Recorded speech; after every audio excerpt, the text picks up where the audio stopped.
తన మాట వినని దేశాలపై యుఎస్ అధ్యక్షుడు ట్రంప్ విరుచుకుపడుతున్న విషయం అందరికీ తెలిసిందే.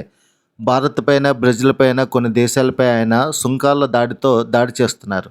ఈ టారిఫ్ల్ని అన్ని విధాలుగా పెంచి వాళ్ళ యొక్క ఇంపోర్ట్స్ని బాగా దెబ్బతీయాలని, ఎక్స్పోర్ట్స్ని ఇబ్బంది పెట్టాలని ఆయన భావిస్తున్నారు.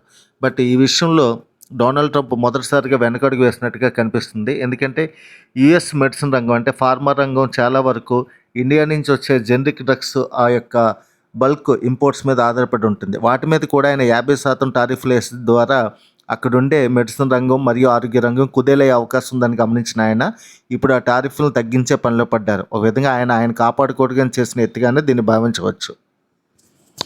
దీని ద్వారా మనం కూడా చైనాలోనే బలోపేతం అయితే అన్ని విధాలుగా కూడా అగ్రరాజ్యమైన అమెరికానే కాదు ఏ దేశాన్నైనా ఎదుర్కోవచ్చు. ఇది ఒక పెద్ద ఉదాహరణ. మనలో సత్తా ఉంటే, మనలో టెక్నాలజీ ఉంటే, మనలో ప్రొడక్షన్ రంగం బలంగా ఉంటే అన్ని దేశాలు తలొగ్గుతాయి.